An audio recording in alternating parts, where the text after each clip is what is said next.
Hello, everyone, and welcome to the Lizard Brains podcast. I'm your host, DJ Alessandrini. I'm joined by my co-host, Tom O'Gorman. Tom, how's it going? You have a very bright sweater on. To all da da da da da da da. I don't know the words. Happy New Year, DJ. Happy New Year. And all da da da da. Well, now that at least half the audience has I'm turned the pretty. podcast off, Yeah, I'm pretty good. How are you? I'm doing okay. My left eye's twitching a lot right now. I don't know what's going on. Too much 2025 excitement. 2025, the year of the eye patch. Yeah. Womp womp. What'd you do for the holidays? How was your holiday? Man, It's been a minute since we recorded with Kyle 10 days ago. yeah, did we recorded before Christmas? Yeah. Yeah, and now it's January 1st. Christmas was fine. Just whatever. I think like the older I get, I'm not very religious either, so I'm actually not religious at all. So just the more Christmas just kind of it's just I don't know, it's a religious holiday to me, and so I don't Hmm. really care. I sound like a Grinch or whatever over here, but I think it's nice to Don't worry. see Someday your heart will go 3 sizes. I it's nice seeing family, and I do think it's nice exchanging gifts, but, like, in terms of, like, Christmas music and, like, to me, it's like it's, like, almost like we're, like, celebrating winter, you know what I mean? Yeah. I kind of agree with that. I mean, I like Christmas for seeing family. I was pretty stoked about the gifts I bought this year because I felt like they were on the money for my brother and my parents. Did they But like them? huh? Because you told me about the gifts. Did they like them? Yeah. Yeah, they did. So I got my parents. So I cook a lot, but I don't use recipes. I just like kind of like cooking whatever I think will taste good. And I don't think much of it. But every time I tell my parents, specifically my mom, about what I cook, I'll tell her like I made like roasted vegetable soup, and I like roasted a bunch of vegetables and then mixed in a bunch of spices and blended it up and made a soup. And she's like, "Ah, that sounds so good. I want to make that someday." So anyway, I decided to get them one of those food services where they send you all the ingredients so you learn how to cook, to try to encourage them to like expand their flavor profiles and like kind of things they know how to cook. Yeah. And then by the end of it, 2 weeks later, after they've had 2 weeks worth of meals, they would have like a bunch of new ideas for recipes and cook without recipes like I do. And then I got my brother and his wife, who just had a baby, and they're 2 months old.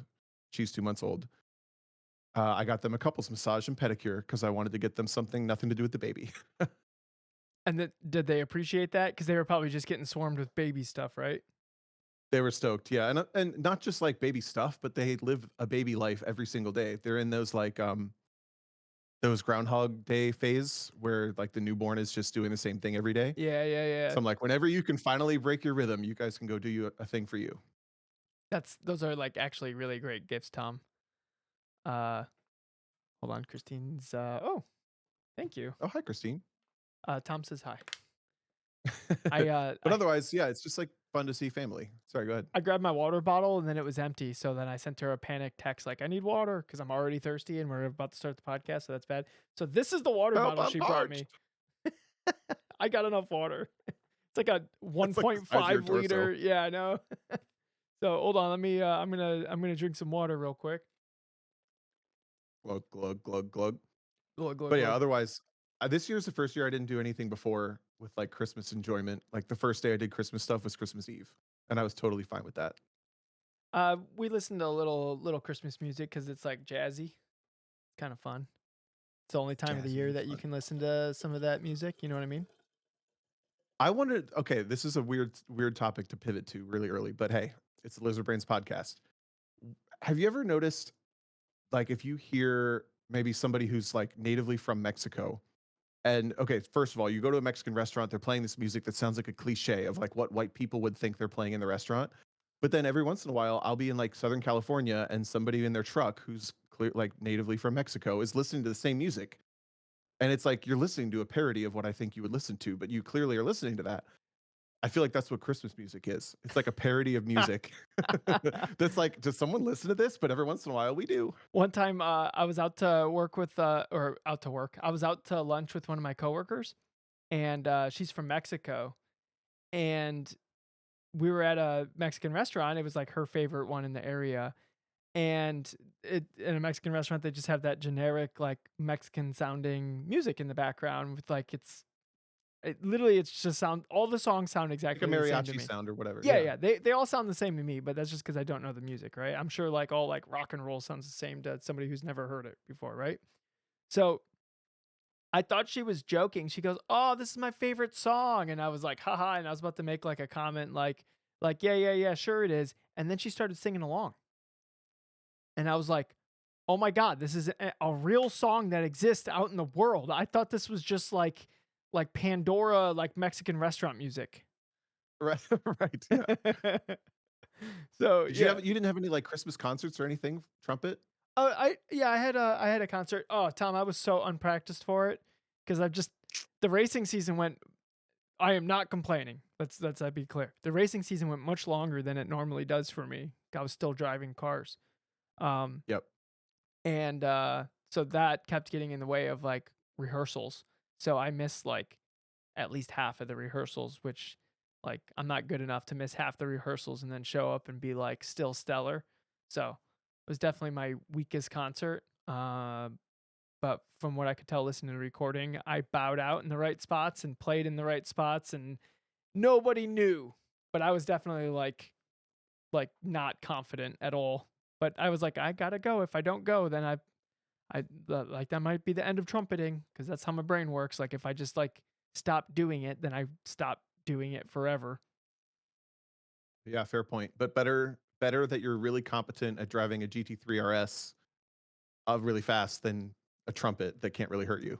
Yes, there's no consequences of playing a wrong note on a trumpet. Right. Just shame and embarrassment to your family. Yeah, I just get eyes. I get side eyes, and people stop talking to me at band. That's what would happen. Right. I do have one other story from the last like week and a half of seeing family and whatever.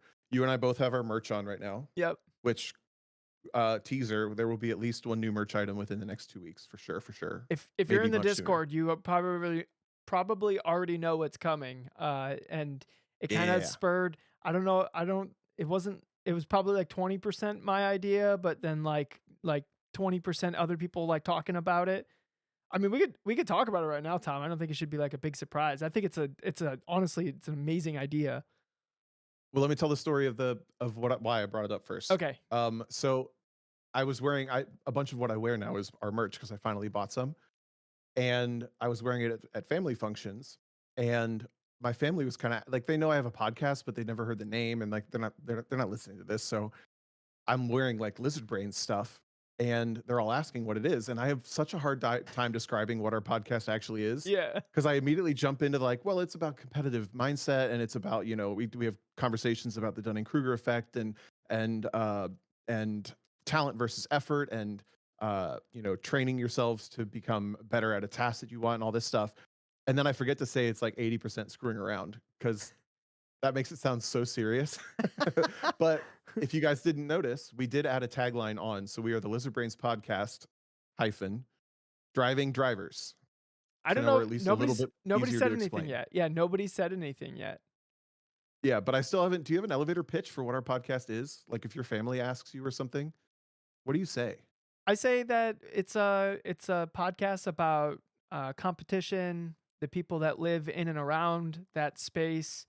Uh, Racing is our vessel to explain like competition and the things that are involved with that, but it doesn't necessarily mean that it's like a racing podcast. Uh, Right. but yeah, that's basically how I describe it. And I say like I think any podcast, there's very few podcasts where it's like zero screwing around, right? Like most podcasts is like what I forget who I was having this conversation with, but the people who listen to all the episodes, they probably listen to the beginning and the end, and then they skip the middle stuff, which is like us talking about like driving and competing and stuff. Because a lot of the stuff that we say in the last 128 episodes, we've went over at some point, right? Like maybe we Yeah, have new maybe. takes on it. Maybe they're a little bit evolved a little bit more, right? And like I think it's still worth listening to. But once you're like probably like 30 episodes in, you're you're probably just here to hang out with us. You're not necessarily here for like the golden nuggets you're going to take away. Those are just like a bonus, right?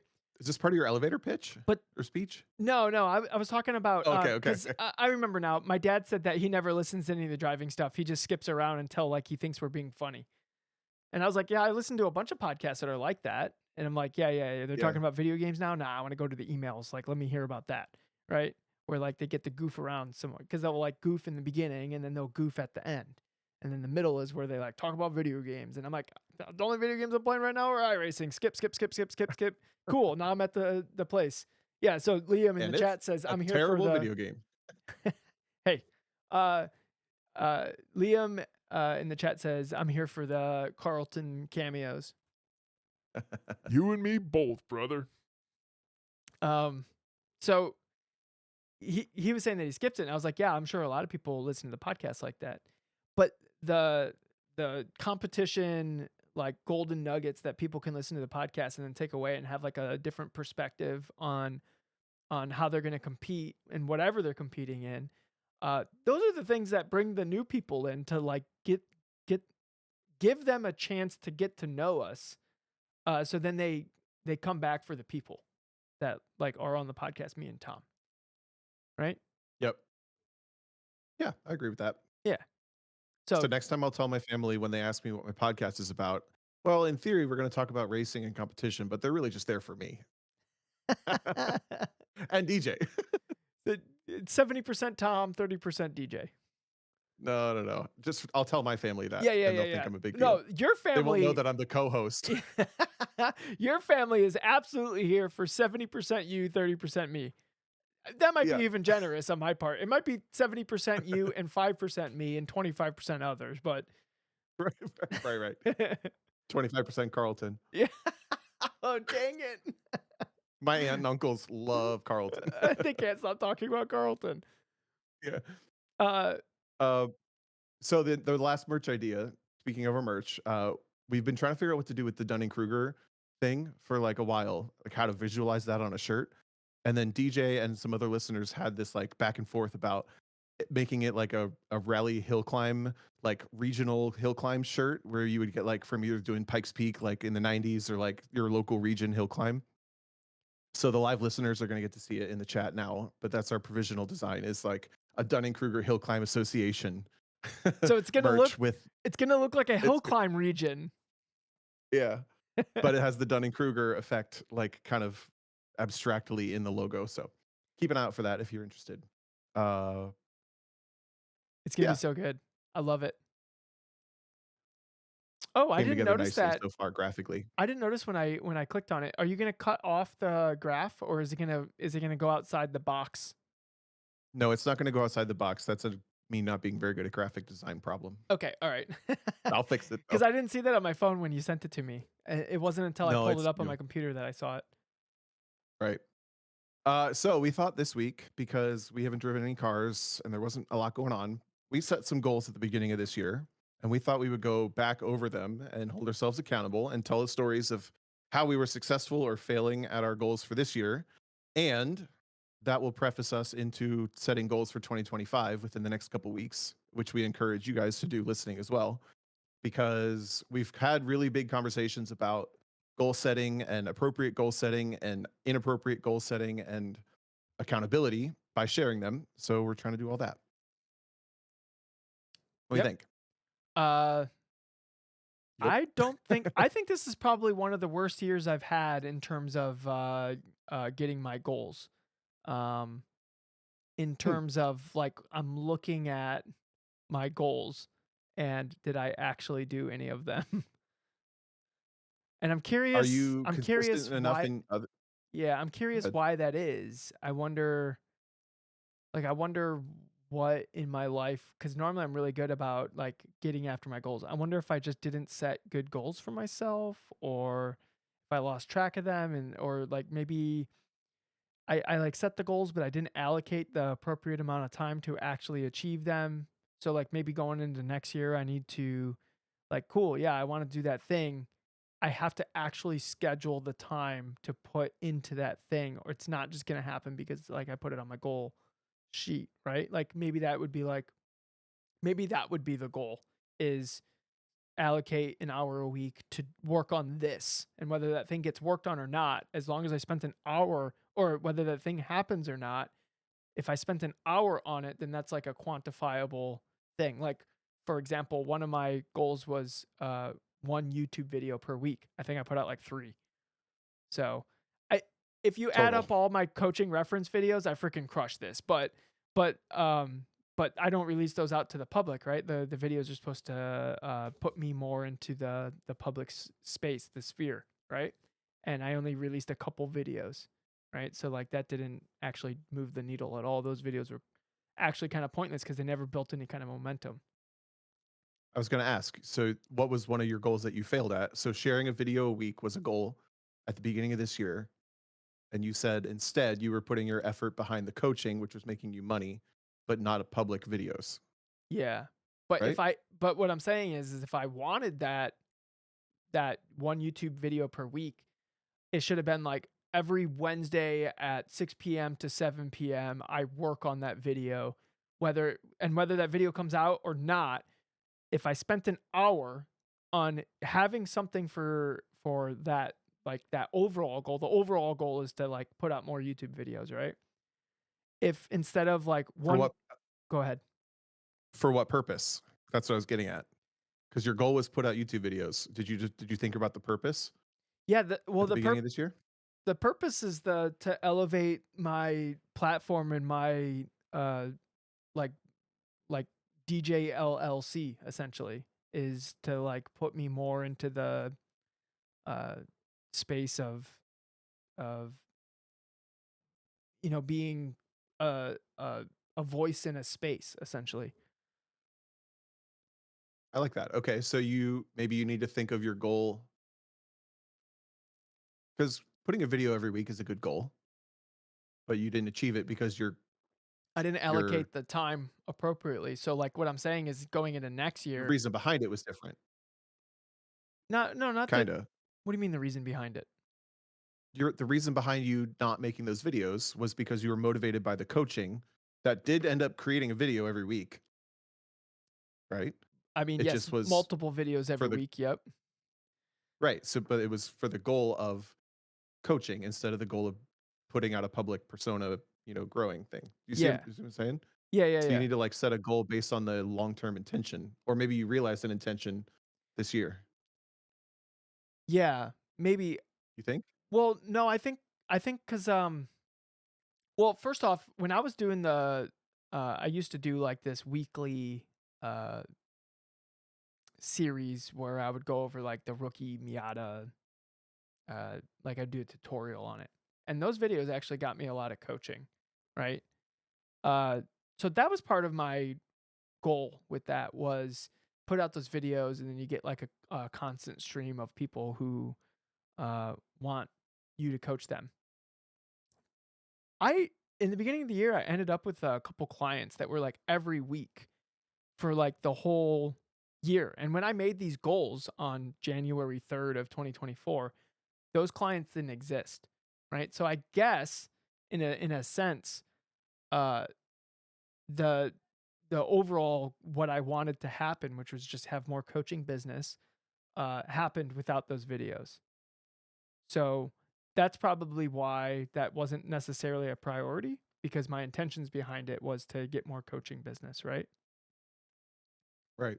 So, but I still think it's a good idea to put out videos, whether it's me just goofing around and having fun with iRacing or like maybe they'll actually be helpful or whatever. I will say that the couple videos that I did put out, uh, especially with some of the younger clients that I have, they love anytime I come out with them, I get a bunch of messages about like the video and then like they want to like schedule coaching Cool.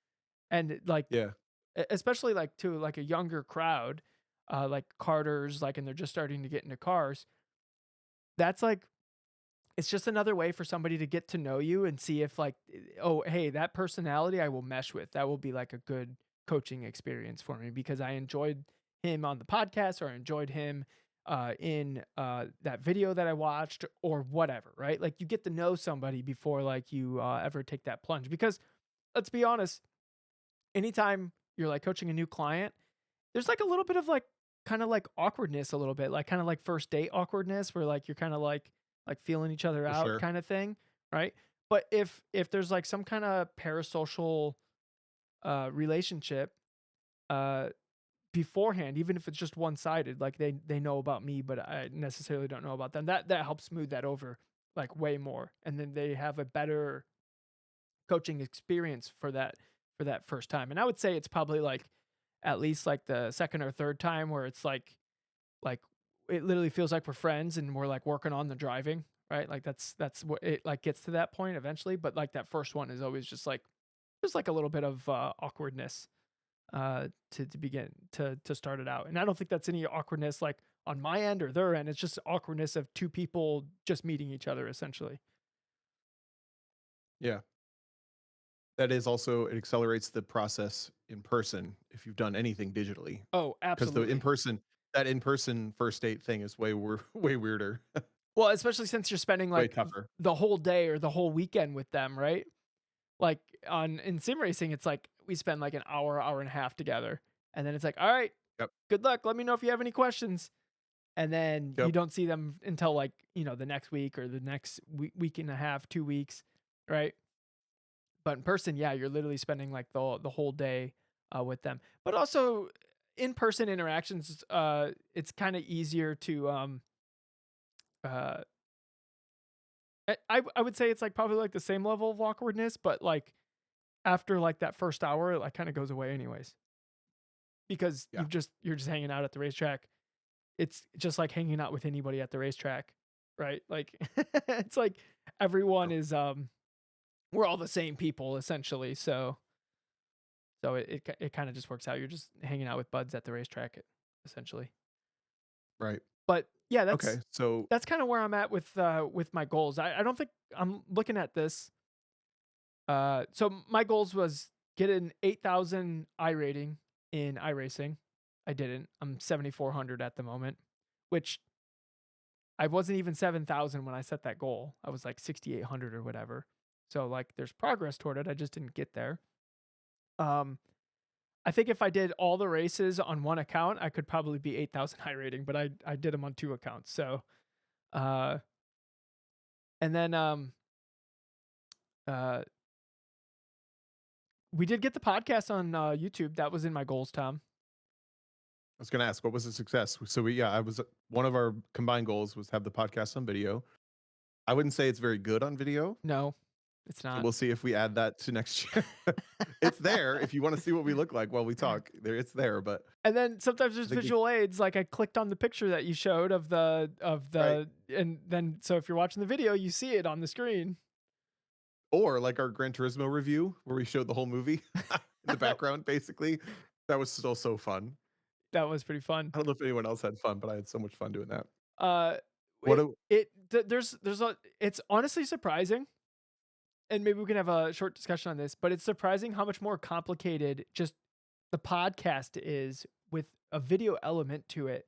Like going to a racetrack and just like recording a podcast on the podcast machine, having video accompany that is so tough. Like when we went to the restaurant, I just put it, I literally at some point was like, oh crap, I need like a picture or something to like have run in the background of this video. Remember when I just like took a selfie of us three at a table and we're like basically not like none of us are smiling. We're all just like awkwardly like, what is happening? That was Hmm. that was the background of the video. The whole, it was just one frame and then audio. That was it the whole time because how am I going to get video? Like for one, my laptop like probably can't run OBS and have the podcast machine like synced into it at the same time. It probably just wouldn't keep up with it. It's a kind of an old laptop, right?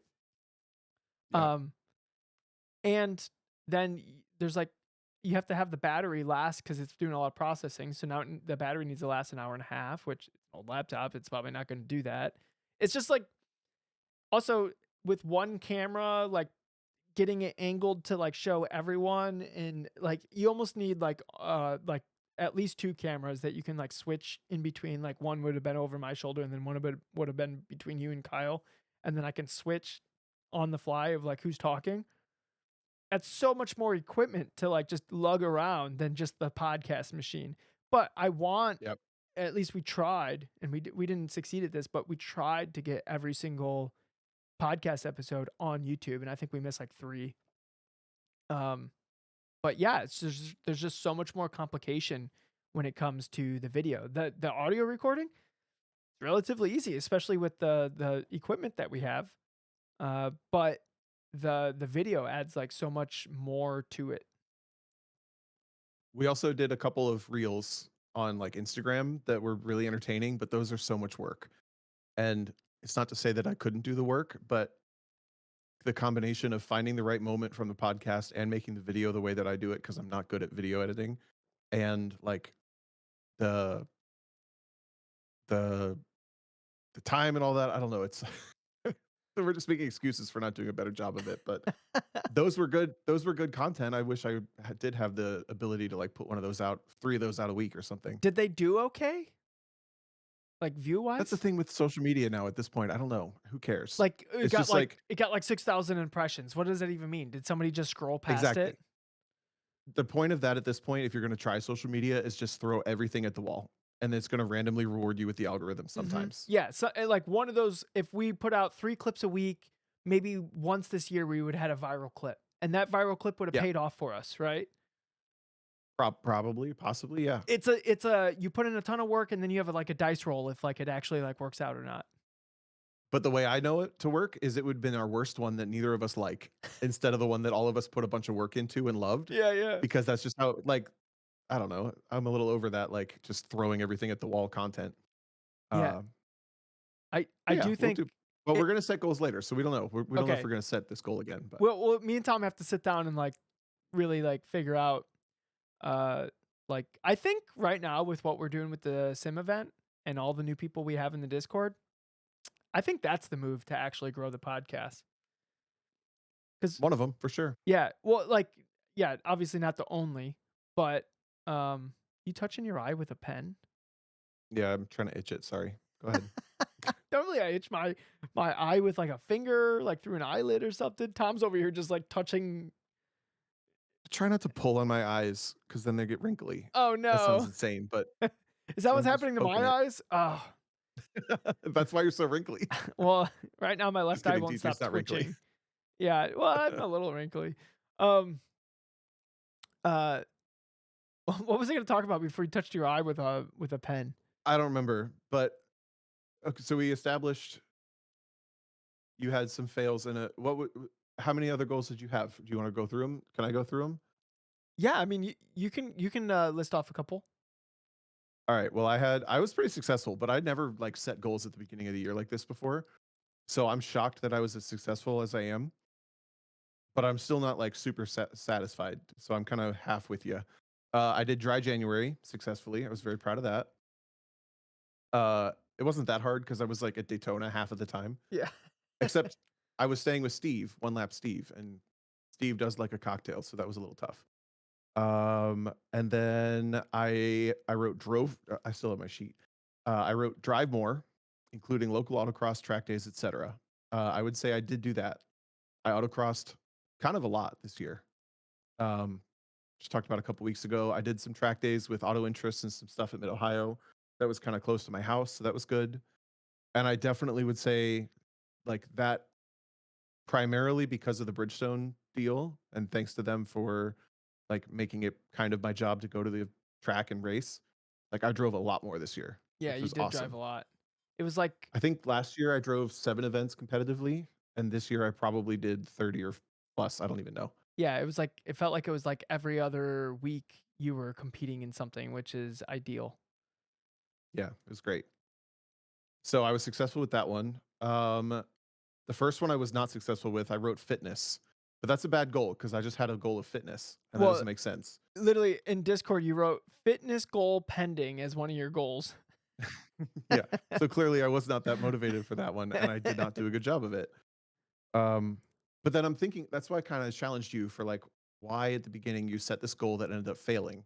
Why did it fail? Because your ultimate intention didn't match with the reason for having the goal. Yeah. Your ultimate intention was to like lean into the coaching and like make more money and waves with that, which you did, but your goal was to make videos and instead you like actually did work, like worked with people. Yeah. Well, It's so kind of the the same as this one being like fitness is not a goal. It's like I wish I was in better I don't like the way I look. I wish I was in better shape, but fitness wasn't actually a part of my like motivating day-to-day life this year. yeah. Like there wasn't a driving factor behind why you There needed wasn't to a go to the reason. gym. Yeah. Like if you were pro driving and you're like, I need to, like, you did do some pro races this year, but if it was like I need to be um did you feel like, Prepared to be in a GT3 car tomorrow. yeah, exactly. Do you think you could have jumped into the GT3 car and like did like an hour stint and been completely fine when you jump out? Depends on the conditions, honestly. And the track, Uh obviously, yeah. the track, like the event that we did with the Cayman at Charlotte in the middle of summer, I could barely do a stint in that car. And that was like a street Cayman. But it was also 115 degrees and humid and like miserable. Yeah.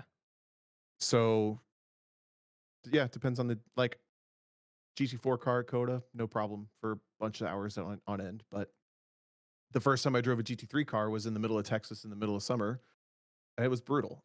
Well, I don't think I could do that now. yeah, and the fitness, it it just makes your body more efficient at like getting oxygen into your brain, right? And the Yeah. more oxygen your brain is getting, just the more functional you're going to be. A lot of times when you're down on your fitness, you don't actually feel or notice the repercussions of your body not being as efficient at getting oxygen to your brain. You don't notice it. Um, so that honestly makes like fitness as a goal like really tough because you don't actively notice it, like the immediacy. You don't feel it. You just it's Right. just something that you know. You're like, if I was in better shape, I would be more like these laps would be more consistent because my brain would be like functioning like that 1% better, right?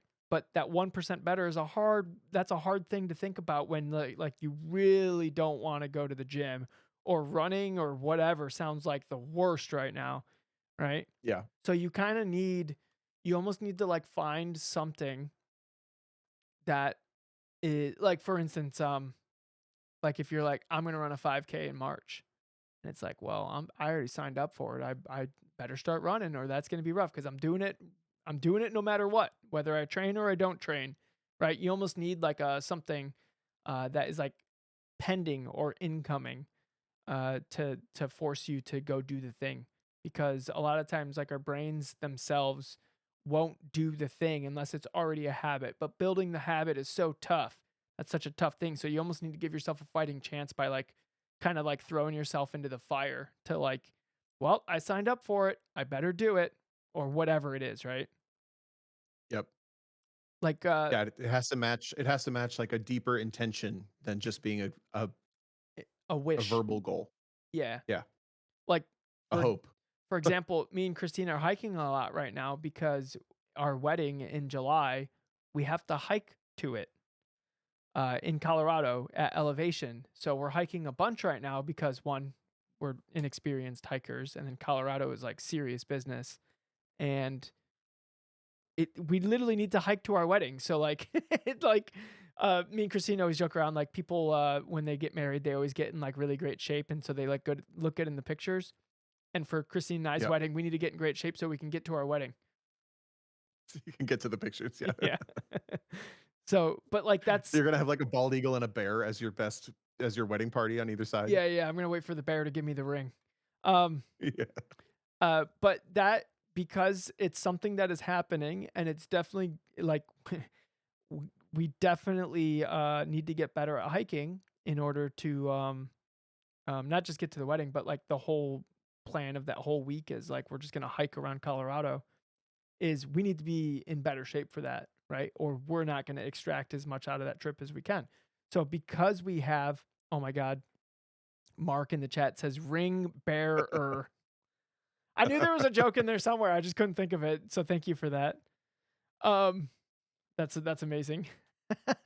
uh, Love it. Yeah, that's really good. Uh, so I forgot where I was going with that. My brain is freaking fried today. I think because I coached in the morning and then we did that group coaching thing for the race that's happening on Saturday. We did group Yep. coaching with the subscribers. I'm freaking spent. I feel pretty good, but yeah, I mean, I guess I didn't do double duty on the coaching. You did. You were talking about how you have to be in better shape for your wedding. So your fitness goals are not because you want to look good. Yeah, it's because like I need to keep up with Christine. So like I can't be the Right. limiting factor. I can be like, okay. Like she really wants to do this 12-mile hike at like 10,000 elevation. I'm just like, I don't see how we're going to do that.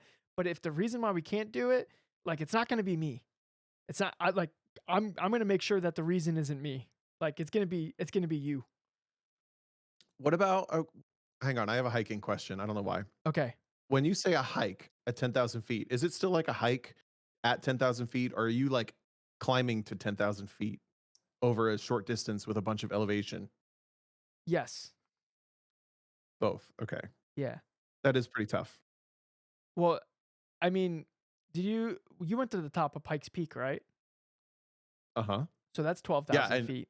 That is I thin. was in really good shape when I went to the top of Pikes Peak, and I was still surprised at how winded I got like Same. quickly. Same. So when I went, I mean, I wasn't like an athlete or anything, but like I wasn't like out of shape and I had to move slower just so I wouldn't run out of breath. Like I couldn't hustle Yeah. around. I had to like walk lethargically so I wouldn't like be huffing and puffing. You should take some Appalachian trips before you go to Colorado and like altitude train a little bit. Yeah, I go to like hang Do out like a at weekend hike. or just literally just exist at like 12,000 feet for a week and then I'll be freaking ready. You're- Let's go. the wedding just got a lot longer. You Hey, gotta go live there. I'm Gotta go down live if I there have for a week. yeah, if I have enough vacation time, I'm down for anything. Did you have any other successful goals? I had a couple more. One that I failed at, I put in my goal here in Discord is learn how to do bullet points in Discord. I still don't know how to do that. You just gotta type a hyphen. Not a hyphen. What is this called? What's a little dash called? It's just a That is that a dash. hyphen? Just a dash, isn't it? You just gotta do dash type bullet point. What? Look, I just taught him how to do it, everyone. It's not this year though, so you still failed. That didn't work. You're a liar. No, you gotta put a space. You gotta put a space. So Hyphen dash space type. bullet is bullet point one word? Sure. Well, Yeah, look, why did it show you up did it. bullet point after after the bullet point? So I You typed don't in type the word bullet point. What? What are you doing? I thought You are you type, fried. oh my god. I thought you type bullet point. So Oh, I put a dash and then typed in bullet point. And then yeah, it shows up as a bullet point and then the word bullet point. And I'm like, but Tom, how does it work? God. Well, now you know. Hey, we can cross that one off. Success. Yeah. Okay. Well, that's What in else did you fail at? 2025. Can I help you with anything else? um, man, yeah, I think we covered all the ones that I failed at. The one that we did was getting the videos up for the podcast, right? Uh-huh. And then one of my goals was bring my best self to 2024 Solo Nationals and One Lap of America. And I would say even though I didn't win at Solo Nationals, I think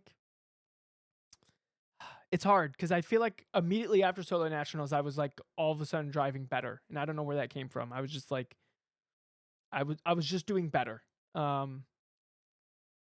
So I think mentally the way I was competing was completely fine at Solo Nationals, but I don't think I was driving my best. My national winning runs were too few and far between when it needs to be like every 6 runs at least, right? It was probably like every 12 runs I would have like a run that would win nationals, right? Mhm. Like you're so good at Tom, you have it like every 3, right? Uh So I need to get it down to at least one every 6, which is like that would have won nationals, right? And I didn't have that down. I think after nationals, I was putting that down probably like one of every 6, or maybe like one of every 4 or 5, right? But I need to do that at solo nationals. So that will be one of my goals is to have more solo national winning runs throughout the year. I just got to think of like the mechanism that will like make that happen. But in terms of one lap of America, I we've talked about this before where you kind of try to front load events in between, like before an important event, so you show up to that important event dialed. And I Yeah. absolutely did that. I drove as much as I could before one lap, and it really did pay off at one lap. And I was really really happy with my performance at one lap, like super happy with it. Um, Yeah, you killed it there. and I think it's because I intentionally, because I set that goal, I was like, all right, what are the things that I need to do to make sure that my best self shows up? And it was like front load the year because one lap is in May. So like a lot of some other years, I didn't even drive a car till like April, right? And that wasn't going to cut it. So I was driving in February. I went to time trial events in March. I was autocrossing. I was traveling far to like go to these events because I knew I needed the drive, right? So I'm gonna do that some more. I think not next weekend, but the next weekend. There's something coming up at Summit Point. It's like a snow Mhm. cross or like a cold track event or whatever. I'm gonna get to that because I want to keep driving. Like one of my goals this year is to not get rusty during the winter. And Sure. it's been probably like a month since I drove, and I'm probably starting to build up some rust. So I need to like get I just whatever it is. It doesn't matter what it is. I just need to go drive. Right. I can't be picky and I can't be lazy Yeah. about it either. I just have to be like, wow, I'm gonna drive 8 hours to like get 4 runs on like a track cross or whatever it is. Whatever. If that's what I have to do to keep the rust off, then that's what I'm gonna do. Right. You know what you could do? You could just drive fast all the way there, and then you've increased your seat time for that event. Yeah, maybe, but well, You dude, take back roads all the way, fully on the limit, second gear rev limiter all over the place. I will say that owning an FRS is fun. Like basically every single time it rains, I go slide the car. So Yeah, I think that's important to do safely. safely. I Key don't point. I don't slide it around children. Listener, I heard that idea, listener. Kidding. um, but okay, so I So brought can my you well, well, go ahead. do you have any more thoughts about the difference between a one lap and solo nats? Like what you did beforehand, how you felt during, why you couldn't deliver at nationals the way you would have liked? You need more time to chew on that? No, I think so. We've talked about in the podcast before how like chaos in your life can lead to you just not being as dialed as Mm, you want. mhm. And the summer is very busy in all aspects. Like it's very busy at work, it's busy autocross, it's busy just personal stuff. It's just very busy. So before nationals, uh, I need to find a way to make stuff less busy. So like the things I'm doing the most are driving. Without external chaos. Interesting. Okay. Yeah. So we've talked about that before on the podcast, how like external chaos can like, because like really what we want is we want these like pathways in our brain to be like really uh like grooved out. Like we want them like really refined. And chaos in your life is causing like your brain to put a lot of effort into handling whatever is happening. And in the process of that, those pathways are getting overwritten a little bit. So you're not going to be as dialed as you would if like that's the only thing you're focusing on. What did we say? It's a glutamate overload? Wasn't it that what that brain video said? Decision making generates glutamate in your brain, and then an overload of glutamate Oh clogs yeah, up yeah. I think it was your glutamate. decision making pathways. Yeah. Yeah. Look at us doing Look at science. that. We're basically neuroscientists. Add that to the little elevator speech. uh Um, did you find, so I see a goal on here, Tom. Did you find a non-motorsports hobby?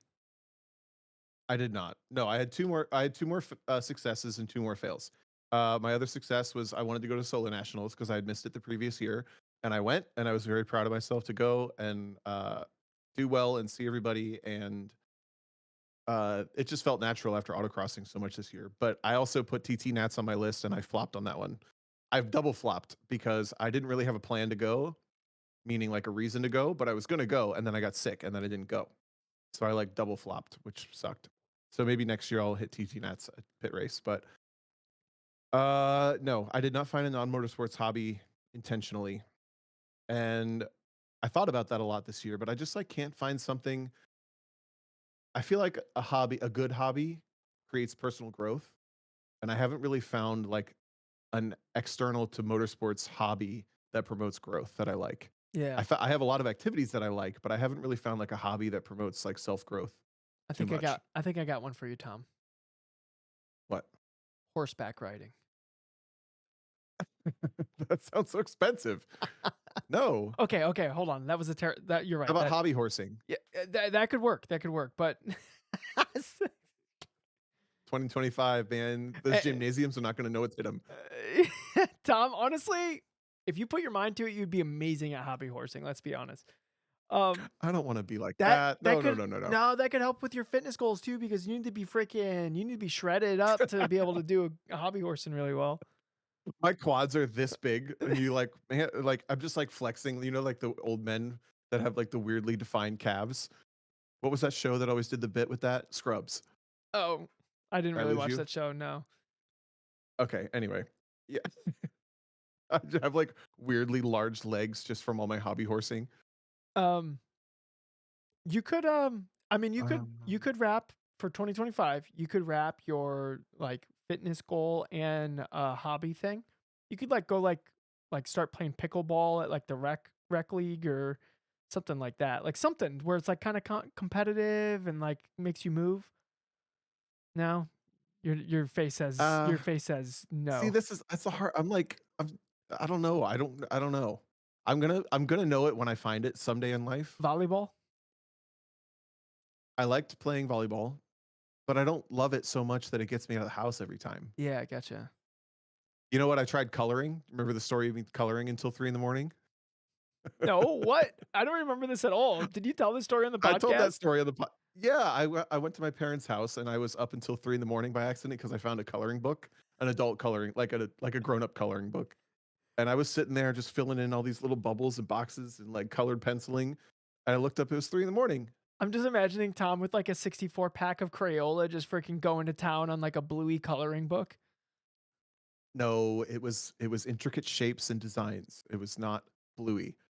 But I burned the candle too bright like one night and then it was done. I think So coloring can't be my hobby. that's the problem with our brains though, Tom, is that like when we find something that we like, we just like freaking throw ourselves at it. So unless it has like the staying power that racing does, like generally we kind of just like fizzle out on it. I agree. But I mean, I agree that I'm like that and we're both like that. I don't know how to find something and force myself to do it. I'm so jealous of people who can do that. I cannot do that. Well, that might be part of the reason why we are the way we are when it comes to racing though, is because we're just like nothing satisfies that itch as much as racing does. Right. Yeah, yeah, it's possible. But it does make it very difficult. I even talked to my therapist about this and other people obviously in over the last 15 years. Like I can't find something that I like as much as this, which makes relating to anything that's not this so much more difficult. Dude, absolutely. I always think whenever I'm at like a social gathering, I always think about that meme of like the person standing in the corner of the room being like, they don't even know that I race cars or something like that. And it's like, because like nobody's going to care. They're all normal people. Like they don't, none of them care at all about like Sure. that I was driving a GT3 RS like at Road Atlanta. They're going to be like, a what and a who and a where? I'd be like, it was cool. Trust me. Like, Right. I mean, my family's used to that from the last however long. I've been doing this long enough that they all know, but they don't know how to relate to it. Yeah, family's a little different. I'm saying like if you're just like at a normal person social gathering, which like let's be Yeah, honest, true. we don't find ourselves at those very often, but when you do, I always think of that meme of like the person standing in the corner of the room not like being able to connect with anybody. I'm at a normal person social event. Yeah. Surrounded by normal people. I do have like a fun story from there's always something like my family's trying to relate to me somehow at Christmas. They kind of know what I do, but they don't really know, so they're like telling me a story. It's usually about either a car that they have or a friend has or something. Like one year my uncle bought a Volkswagen EOS. You know what that is? It's like almost like a A3, isn't it? Yeah, but it's like a little convertible two-seater, Yeah, yeah. like It's like a trend. It's like a little trendy car. it's like a convertible Audi A3. Yeah. So he bought this car and it was right before Christmas. He brings it to Christmas and he's so excited about it. And he's like, I'm already racing and stuff. So he's like, Tom, I want you to drive my car. I want you to tell me if you think it'd be any good at autocross. And I was like, can I just tell you it's not? I don't, I don't need to go drive a Volkswagen EOS to tell you if it's, Oh I no. don't know. Like that's them trying to relate, right? So it's great. But this year's one, this was a bunch of years ago, but this year's one was my aunt, she heard that I have a podcast through my family or something. So she's in her 70s, I want to say, and she pulls me aside and she says, "Oh, my daughter does she's a or my granddaughter is a vlogger and she lives in New York City and she makes vlogs for a living. But, I watched her videos and she says the F bomb way too much. So I have to tell her dad to make sure that she cleans up her language because I can't watch those videos. But I heard you have a podcast. Is that like the same?" And I'm like, whoa, whoa, whoa. Wait, It's a whole journey. who's And no, it's not the who's same. making it as a vlogger in 2024? And that's like you're like have a big YouTube channel. Oh, I'm sure there's a lot of big YouTube channel vloggers. I don't know who this person is. I didn't really ask more questions. I just thought it was cute that she tried to relate to me I would have having a been podcast through her cursing vlogger daughter, I would have granddaughter. been I would have been insanely curious and been like, "Really? What's your channel?" And then look it up and then like see that like it's like 800 subscribers and be like, "That's not what she's living off of." Like Yeah, she's like doing she's like a hostess at a restaurant or something as well. she's a So waitress for sure. Yeah. yeah, yeah. And then what was my last goal? I can't really tell what this says. It says more int period, but I crossed it off. So I think that means I achieved that goal. I just don't remember what it was. Hell yeah, Tom. Congrats, A- dude. And that oh, and it was video.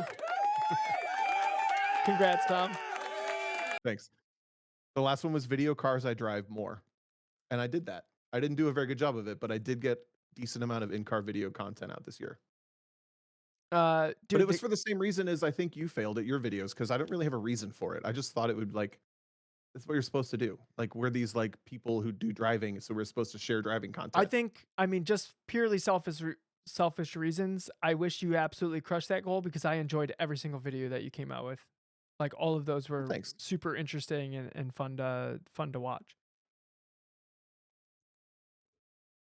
Thank you. I wish I was better at making 3 or 4 times as many of them as I did, but that's okay. How many I'm did you still end up proud of coming out myself for with? like Like 6 or I don't know. 7? I think I put like 4 on YouTube or 5 on YouTube and then like, maybe a similar number on Instagram. So it's like when you count them, this is not that impressive. I'm But looking.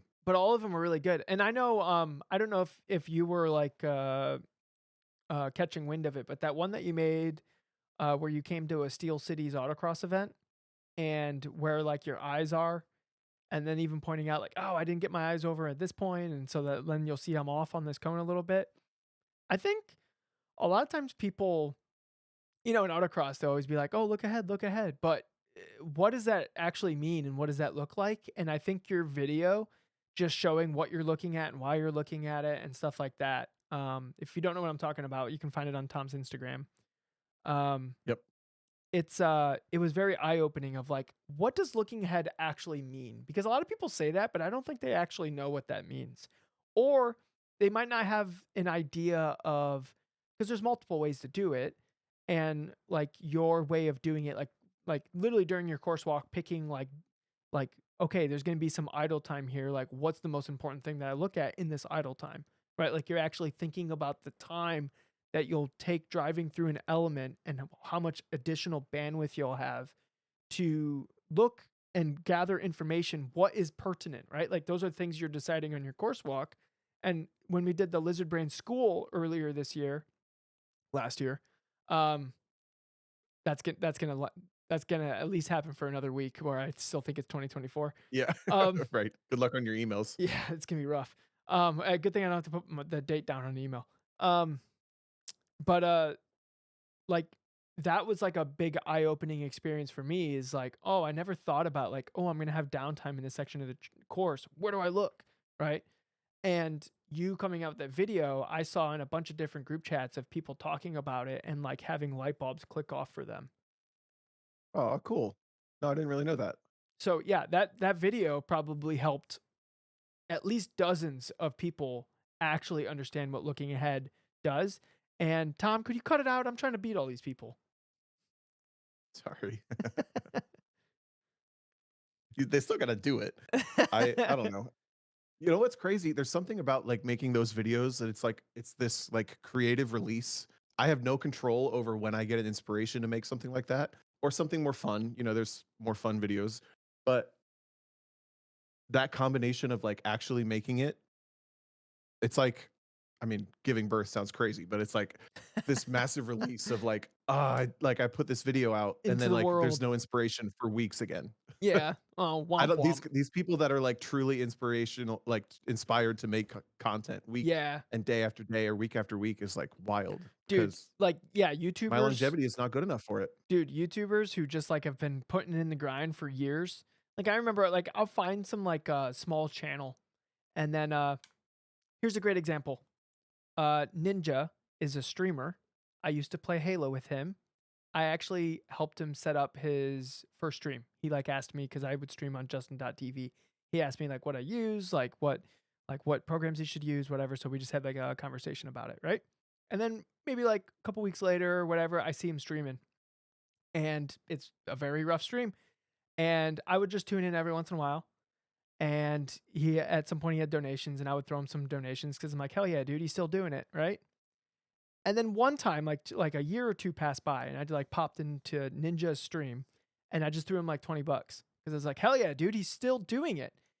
And then when I realized that my $20 donation was nothing compared to all the donations that he was getting, was outrageous. And I was like, oh my God. And then like a year or two later, he blew up and he got like that $50 million deal from Microsoft to go stream on whatever platform they had that I forget what it is. But Mm. but the thing is like he did it with like almost nothing for 4 or 5 years. Like there's no way that was like actually paying for anything. And he did it And it sounds consistently. like he did it poorly for a while too. Yeah, Sounds like. when he first started, like the first year or whatever was probably just like every other stream on the platform that has like one viewer or whatever.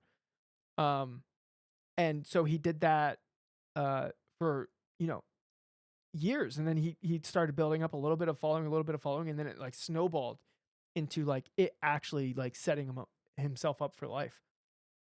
But the thing is you have to it's kind of like what we talked about in the beginning of the podcast where you put all that work in for like a dice roll, right? Oh, does it come up? Right?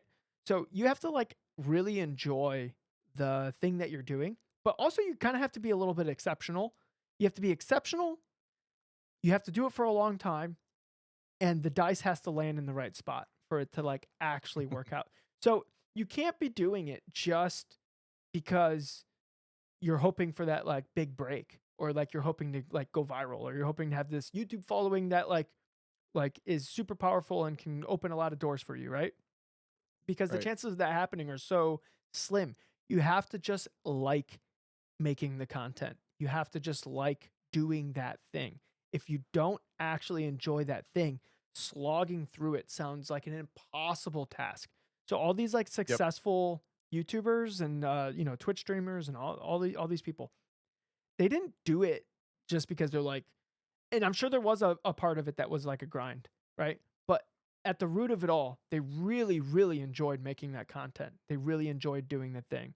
And the positive feedback loop from just sticking with it was enough for them to stick with it, for them to eventually get a big break. And there was probably a plenty of other people who streamed just as consistently as Ninja for 3, 4 years. And then eventually that positive feedback loop just kind of fizzled out and they went off and they did something else. And they never got like a big break because the positive feedback loop like fizzled out. Yeah. I think a lot of that comes back to comes back to also I've talked about how like having fun is specifically a huge part of my learning process. If I'm not having fun, I'm gonna fail. And I think that's kind of with these videos, like I'm talking about. It's so much fun in the moment to create the ones that I have inspiration for, but the fun goes away if the inspiration's not there. And the people who are successful for the longer they do it, I think they're I don't know. There's something about the sweet spot of like the hardest work and the most fun intersecting that a lot of successful people Yeah. like they've lucked into that or just whatever circumstance into the hardest work being the most fun for them. So therefore it never felt like work. Kind of like even as simple as when I was learning my driving fundamentals in video games when I was a kid, I was having so much fun I didn't even know I was learning. I didn't care. I was not trying to get better. I was trying to get better, but I was just having fun. So if you're Ninja and you hit your streaming challenges head on while you're having the most fun, like they don't even feel hard. It's just like stuff you got to do to keep having fun. Yeah. Yep. Yeah. So the takeaway from that, like the thing that maybe the nugget that people can take away is if you can find fun in the thing that you need to work at, then it is much more feasible that you actually stick with it. So whatever it Totally. is, if you can incorporate some fun into that activity, uh, that that is going to be far more important than like setting an alarm to wake up extra early and like because that there's some like crazy people out there that are like super like disciplined, like they do it because they have to. That's such a rare thing. Most of the time it's because there's some enjoyment in the activity. You know, I will say when I was waking up, um there was like a stint of like probably like 4 to 5 months where I was waking up at like 4 in the morning every morning and working out. Yeah, that was wild. I was having a lot of fun with that because, and I'll tell you why. And I want to do it again, but like I'm waving my finger around like crazy right now. Um, I I kind of want to do it again, but my sleep schedule because I'm like right now we're recording the podcast and then we're gonna do that sim race and then for me to have like the same ish schedule with Christine, so like we actually hang out and get to see each other. It's not really like feasible at the moment, and then all of a sudden she starts waking up at 4 in the morning. But the reason why I liked it is because I got to work on the stuff that was important to me before I went to work. So the what my stuff got the best version of DJ right to start off the day, and then work got the leftovers. That's what I liked about it. I liked that a lot about it. Um, and because I was just starting off the day working out, I didn't have a choice. Like it made me feel like I didn't have a choice. It's like like my alarm went off. It doesn't matter what time I went to bed. I can't snooze it. I have to get downstairs and start working out. Right? Like that's like where I was. Um, I just didn't like how early I had to go to bed to do it. I wish I just didn't have to sleep. That would be so much better. It'd be so much nicer. You know, I think there's a little part of me that thinks like before we die or in our generation of like us and our kids, you know, roughly, there's Yeah. going to be some advancement in like aging and sleeping or something that's going to be like a big breakthrough. What is the So you're in the window. what's the arms on your DNA chromosomes that like shorten over time and that's what leads to aging? They're called like talomage or I have no idea. I'm blanking on this, but it's like our little like the ends of our DNA. So like let's say just say the X chromosome, so it looks like an X. The ends, the corners of them will shorten down over time, and that's like what leads to aging. I might be talking out of Okay. my ass right now, but like Is there a Veritasium video I can watch on this or he just came out with a video about DNA that might be included in there. It's a half-hour long video. I've set it off to the side to to watch it at some point. I just haven't yet. Sure. Uh well, so I was reasonably successful with my goals. You were not satisfied with your success on your goals. No. So we're going to take the next like 2 weeks to set some for ourselves, Yep. and we would encourage you to do the same. Should we remind them what goals need to be? Well, I Yes. I think some of our conversation today kind of highlights like what the goals need, like what you need your goals to be to actually drive you to achieve the thing that you want to achieve. And I think like some of the takeaways is it needs to be something that is achievable, and it should make you stretch for it. Like that's the purpose of a goal. If it's just like, I would like to wake up and eat food every day. Like, I mean, I'm not gonna. That might be like a, if somebody's dealing with something, that might be like a hard goal or whatever. But um, it should be it should be something that you kind of have to like push for. Maybe sacrifice a little bit of something else to make sure that this thing is possible, right? But it needs to be a tangible deliverable. It can't be a vague winning this event or fitness. What the hell? No, it needs to be go to the gym 3 times a week for Yeah. 45 minutes. Deliverable, tangible. So as we're coming up with our this year's, like I'm going to be even more intentional with that. Yeah, so like for instance, if you're like, yeah, if your goal is like better fitness for the year, then it's like, okay, what my actual goal is on these times, no matter where I'm at or what I'm doing, uh, I have to do something fitness. Whether it's like, oh crap, I'm at the racetrack and I'm supposed to do something fitness at 7:30 a.m. on every Thursday or whatever. What do I do? You go down to like the hotel gym or you like do push-ups like at the foot of your hotel bed or whatever because every Thursday at 7:30 a.m. I do this, right? Yep. Yeah. So like So whatever it is, it has to be like a tangible like you if you do it, then you have fulfilled the goal, right? and I really like the idea of twisting if you have a goal that you think might be questionable, twisting it towards some way that you could be successful with it. Like for example, in your analogy, like fi- uh uh making the video isn't the goal, or making the video isn't actually part of the intention. Or like for me, going to the gym isn't actually the intention. Like I'm not really wanting to do that. It's just like I wish I would. So twisting it into something that actually holds you accountable or makes you excited to do it and have fun doing it rather than just like making the goal and being like, mm, maybe I don't actually want that, you know? Yeah. And then like so some of the one of my more vague goals was like bring my best self to like one lap of America. That's kind of like a hard goal to uh quantify. Hmm. Um but I think goals like that work if in your head you know what needs to happen for that like end goal to happen, right? So I knew I Well, would you just have sub goals of going to events every weekend before that for a month. like just being hungry for drives before one lap of America, like really just searching out shamelessly asking to drive stuff, whatever you need to do, to Yeah. make sure that you show up to one lap of America like dialed in May, right? Um, so yeah, I think the goals are very personal, and if you're already in the Discord, we have a whole channel of 2024 goals that eventually I'll make read only so people can see them. But scrolling through this, we have like, I don't know, 20 podcast listeners ish that have maybe a little bit less than that, maybe like 15 that like listed out their goals and then underneath a lot of those goals there was discussions and check-ins like hey how's it going stuff like that. So we would encourage eventually when we do our like what our 2025 goals episode is that you share your goals. So right now what we're asking is for you to start coming up with some of those goals. So when we do open up that channel, you can post them, can be discussion on it, some accountability. Yep. We've had Energy, instances. excitement. Yep, we've had instances where because somebody put it out into the universe of this goal that people messaged, "Hey, I can help you with that" or stuff like that.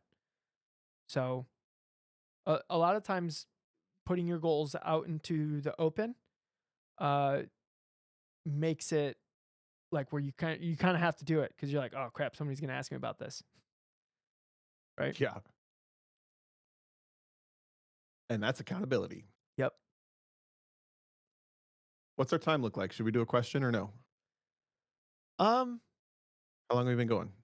hour and 10. What day is it? We can do one question. We can do a question. It's January 1st. That's why. All right. I have one that I like, and it can be a little fun little ender. Okay. You want to do the thing? What's Wait, the are we good on Are we good on goals? Is everybody happy? You happy? Yeah, I think we're You good. think you got a good way to like set some goals for 25? Maybe. We'll try. Okay. All right, let me hit the button as soon as I find it. Here it is. Emails. Woo. All right, here we go. This is from September, so it's nice and fresh.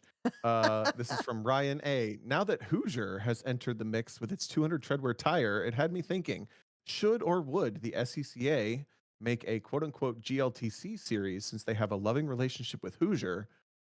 The rules would be the same, maybe slightly increase or decrease in power to weight, and the spec would be a new track attack model. Oh, the spec tire would be the track attack model. Sorry.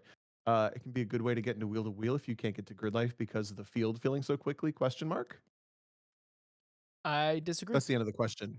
I disagree. I don't Yeah. think Why do you that. disagree? I think that tire would be a terrible spec tire because I don't know its characteristics. I don't know if it falls off a pace or not. But if it's anything like all the other Hoosiers that that basically are the best right from new, you're basically forcing everyone to have a new set of tires every race weekend. And that is a money wins series right off the bat without even deciding uh, what the rest of the rules are, just from the tire choice. Yeah. Y'all, my tire budget in 2021, we raced 7 weekends of GLTC. My tire budget was $15,000 That was just the tires. to run Hoosiers, and it dropped to 4,000 the next year to run 200 treadwear. And Hoosiers 200 treadwear does not fit that very well. Now I understand also Yokohamas and Nankangs and Bridgestones and whatever, they're all still expensive. But at least those tires last long enough and we understand what's going on with them. My experience with the Hoosier Track Attack, having not driven on it, but having friends that have bought a lot of them, it's just as bad as the other ones where it just like wears out and it's gone and you have to buy new ones. Any If that's wrong, I'm sorry. If someone has a different firsthand experience, you're probably right. But I just don't understand why anybody would want to race on the most expensive tire that lasts the least longest. The Well, shortest. it's not Yeah. even like Hoosiers in general, like especially the R compound, you can just track the crap out of it. It lasts actually a pretty long time, but the pace falls Yeah, but they're off. slow after the second exactly. session. Yeah. So like if it's just the like just run like burn laps in HPD or whatever, like honestly pick up like a U set of R7s or whatever. Like they'll probably last you actually a pretty decent amount of time. The problem is when it's competition, if the rules cater to any tire that falls off after like a use or a couple uses, you're forcing everyone to show up with brand new tires every weekend. So that that is not good for a racing series. And any tires that actually behave like that should not be the meta of any racing series. And like SCCA right now, it's Hoosiers, right? Well, for club racing on road courses, yeah. Yeah, I'm talking about road racing right now. In time trials, it's just 200 treadwears. So like people like I was at TT Nats on like 4 event old Nexons, and they were still like perfectly fine to like chase down a track record. So Interesting. they were good enough. If they were like 20 heat cycle Hoosiers, they would have been way off pace, and the person who showed up with the new Hoosiers would have just smoked me. I wouldn't have had a chance, no matter how much better I drove or whatever, right? So Yep. yeah, there should be series should take the behavior of the tire into account when they're coming up with the rules and the balances to tire. They also need to know what they want. If a series is fine with that, great. I hope they fail, kind of. But if that's what they want the most expensive tire that everyone has to buy every time, great, whatever. But if they don't know what they want and they're just like shooting in the dark at making everyone happy, and then they sort of allow this tire that isn't going to make anybody really happy in the end of the day because they have to buy new ones or they lose to it, that's not good. But it is interesting about would SCCA do that? I don't know. SCCA doesn't seem to do power to weight much, but there's supposed to be Grid Life GT now, which is like GT4 power to weight, but at 200 treadwear. The only thing I haven't seen is if they're going to allow the premium tires, which I kind of think they should because those are expensive cars, and those people are going to want to race on the premium tires. Yeah, it's a different crowd. Like a GT4 driver is going to want to race on the Yokohama or the Bridgestone or the Nankang or the Hoosier if they want, whatever. I kind of think that's okay. I don't know. Unless it's so that you would need a new one every session, then it should be like it has to last the whole weekend or something. Yeah. Like one set per weekend. I bet. I mean, just with do you think they would have to do a new set of 200s on GT4 cars? Because they just put so much more energy into the tires than a slower car. They do. Yeah. I know of people who have corded Hoosiers in 5 sessions. I don't know how many laps they did in those sessions, but it was in the same day weekend, 5 sessions, and they were cording. You're talking like R compounds, or the No, or the new Hoosier street 200 tires. treadwear one. Oh, gotcha. Yeah, I haven't driven on him yet or heard anything about him yet. I only know everything I've heard about them has been negative towards the quickness with which they wear out. Gotcha. I've I bet they're really WRL fast, friends either though. wearing them out in certain number of sessions or what? I said I bet they're really fast though. Well, that's what I hate, right? It's like Yeah. that shouldn't be rewarded. But uh I would think you could probably get away with one set per weekend in a GT, like Grid Life GT car, Yeah. but I feel like you should have to. Oh, yeah. I see what you're saying. Like, don't let them swap on new tires for like every race or whatever. So you're not throwing new Hoosiers at it every time. Like that's just lame. No one wants to throw new tires at a car every Yeah, so session you for just 5 sessions well, straight. I think that's the thing that Grid Life's actually not good at though, is like setting the rules to like stop people from doing that. I feel like they just From don't. spending money. Yeah. Yeah, they just don't do a good job of like controlling the lizards of the paddock, because it's like, well, crap, I don't want to do that, but I feel like I have to because I know Jerry's gonna do it, right? Like you're just I agree with that. I think that comes from like the time attack mentality. They're so used to saying yes to everyone modifying their cars the way they want that they wanted to emulate that in a road racing and energy, mhm. environment.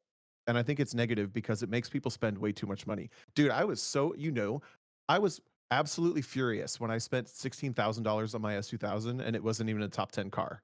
I was furious. I was like, I need to do all of this stuff to it. What? Yeah. I was so pissed. But it just ended up costing another probably what would have been $40,000, and then the car was competitive. Yeah. That's all. Fun. Fun. Probably more than that. Gavin, I don't know if drop knuckles are allowed in GLTC. I'm not even sure what that is. I don't know what that is either. Carlton? Well, you see, a drop knuckle is you're changing the suspension geometry at the knuckle. So that's the extent of my knowledge, because in secret, everyone, this is actually just DJ with a voice filter. All right, passing back to you guys. Honestly, the answer is I have no idea. Yeah, I have no idea. Somehow both of us won races and we don't really know what the rules are. Look, my car was so not at the limit of the rules. I just knew I wasn't breaking any rules. Yeah. Yeah, I wasn't like Yeah, I that's wasn't fair. like pushing the rule book. I was just like, power to weight, got it. Let's go race. Everything else on the car is OEM. That's how I was. Most of my car was definitely more complex than yours, but I had to claim 212 horsepower in order to get the tire size that I was running. And at the weight I was running. But the car could only make 205. Like every time it was on the dyno, to the point that Adam Jabay said, I'm so tired of dynoing ASM cars because I always make 205 or 206. And the limit was 212. And the one day the dyno like randomly read really high, I was also pissed because I was like, no, the car makes 205. It makes 205. It can't make 212. It makes 205. But I was like so confident I could never fail, and I almost did. Oof. How did we get here? Oh, we were talking about tires. Spec tire. Yeah, Yeah. I just don't think spec tire is like a good move in like basically any capacity. I really like that there's a very clear like premium or like let's say A tier and B tier set of tires right now. In Like, GLTC? in anything, in general, until the Hoosier came out anyway, you have the Yokohama, the Nankang, the Bridgestone, and maybe the Vitor if you want to put it in there. I don't really know where that tire is at because they seem to like make stuff up, but like Yeah. those are the premium tires. They're fast and they cost a little bit more. And then there's like the Kumo and the Falcon, and to an extent the Nexon, but it's a little fast, and probably even the Goodyear. Like all of those are the B tier tires, and they all are about the same as well. It just depends on what you like and what fits your car. I think the Kumo is like, for the cost of it, is like for how it wears and like actually how quick it is and how it laps, like just like the again and again lap. Like man, it's really hard to beat like how cost effective that tire is. So Christian Arana, I think I said that name He's right. driven on everything. Yeah, Yeah. it sounds like he's driven on all the things. He said that the Hoosier TA tires aren't faster than the AO52s or the CRS V2s or whatever, and they drop off super fast. The A7s last longer and are the same price and much faster. So, yeah. So it sounds like I don't know what the like. Here's the thing: is like when you're coming out with a product, sometimes the forces push that product out the door before it's ready, and that might be I don't want to talk for Hoosier, but that could be something that happened here where like they were still working on it, but like you can only work on it for so long. It's like a race against time. And at some point they're like we're done sinking R&D costs into this. Make it a product. Find your audience, right? So Yep. it doesn't match any of the tread depth rules that at least currently exist. I think like Optima and stuff like said they're like it's okay or whatever, but they're literally just changed the rules just so the Hoosier could get in. Um, so yeah, I don't know who that tire's for. Is it for the HPDE person? Why? You're just like it doesn't. I think it's hard for us to comprehend like a company like Hoosier that we know is on a pedestal within motorsports could like flop on a product, but it kind of seems like they just flopped. Like they made it for people who don't exist for rules that don't exist a little bit. But I honestly, to counter what Christian said, I know what WRL teams who put it on after AO52s and went over a second faster at Watkins Glen, like same day, next session. So it doesn't seem to really know like where it's at. I don't know. Yeah, could be. It's also like you need more data points than just like one person's perspective because like maybe something about their car just like really argues against like the things that the tires want. That's part of the reason why I don't think there should be a spec tire is because sometimes cars just get along better with other tires than whatever the spec tire would be. Correct, because some cars need more lateral ability. Some cars need a lot of blending between the two. Some cars need a lot of longitudinal ability. Some cars Like it, need like a tire that can dissipate heat a little bit better than other tires, but like you I know, b- yeah, yeah. I've been watching a lot of like 80s. I found this video that got me on a rabbit hole, and it's called uh, F1 the turbo era, and it's like from when turbos came in to when they were outlawed from F1, and I don't know, 82 to 90 or 91 or something. Yeah. So this video got my attention, and I've been watching a bunch of old racing videos, and like the drama of like Goodyear introduces a new tire, but it's secret only for these cars and these teams, and Oh. like all that stuff in Formula One level. So intriguing. I feel like it would be exhausting to live with, but it's kind of cool in hindsight Yeah, it is kind of to cool like in all hindsight. tires and all these different like new technologies and I don't stuff. want to participate in that series, but as somebody watching from the outside, that sounds better. That sounds actually Right. pretty Yeah. cool.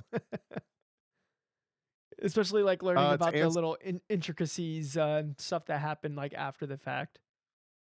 it's the amount of money it takes to figure all that out. Ugh.